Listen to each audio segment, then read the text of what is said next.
live when that does happen. Scott, for now, I'll toss it back to you in the studio in Lake County. I'm Atra Almashar, KDLT News. Thank you, Atra. Again, stay with us all morning long throughout the day for updates in this developing situation. Another developing situation, Sioux Falls Fire Rescue Chief Jim Sedaris is no longer employed by the city of Sioux Falls. The city made the announcement yesterday, hours after authorities conducted a search of Sedaris' home. The South Dakota Division of Criminal Investigation and the Minnehaha County Sheriff's Office conducted the search in the 4400 block of South Magnolia Avenue. The DCI is not commenting on the investigation, but says any charges would come from the Minnehaha County State's Attorney. Sedaris announced his retirement last month, but was slated to carry out his duties until the end of June. He was expected to serve as executive director of the South Dakota Healthcare Coalition, which works with healthcare facilities in emergency response situations. Division Chief Brad Goodroad will serve as interim fire chief. Sioux Falls police continue to investigate what they're calling a murder-suicide. Authorities responded to a check well being at the corner of Blackhawk Street and C Avenue just before 9 o'clock yesterday morning. They found the owner of the apartment and the other man dead inside. Police believe the two were acquainted with each other. The names of the men have not yet been released.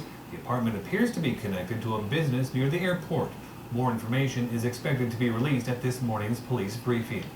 Sioux Falls City Councilors passed a new smoking ban with flying colors last night. The ordinance does not restrict all tobacco use on city-owned properties and parks, but it does require people to go to a specific place before they light up. At all city-owned buildings, smoking will be prohibited 25 feet from the entrance. That's just one compromise councilors approved. Another deals with city golf courses. Instead of banning tobacco in all city-owned golf courses, smokers will just have to avoid areas near the clubhouses.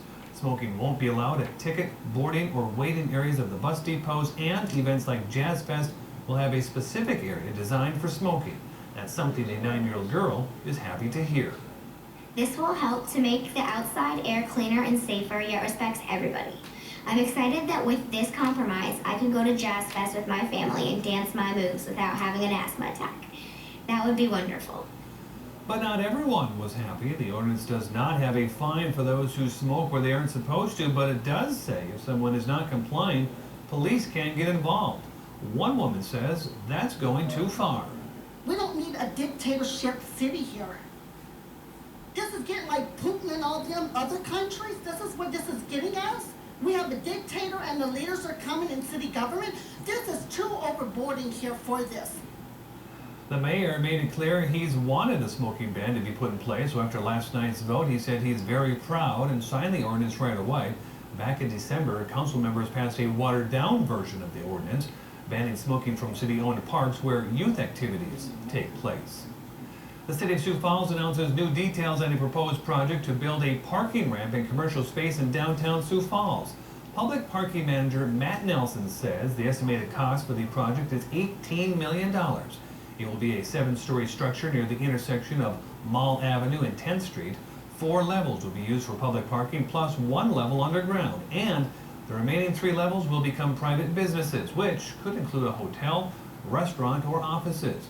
But one council member wants more information on who's paying for the project.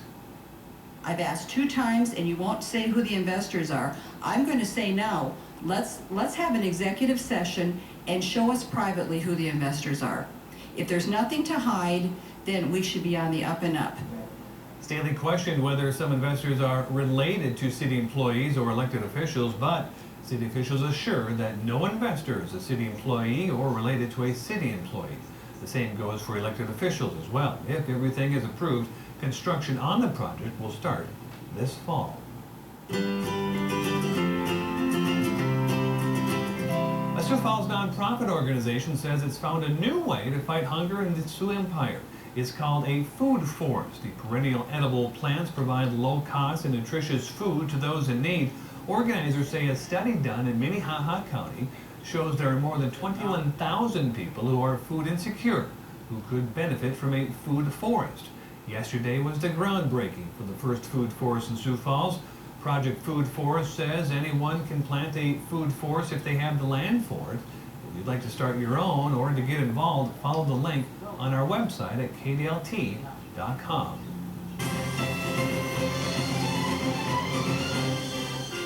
Meteorologist Blaze Keller joined us now with a very favorable look at the forecast, at least if you like sunshine. You know what? At least there's not snow falling, and that to me.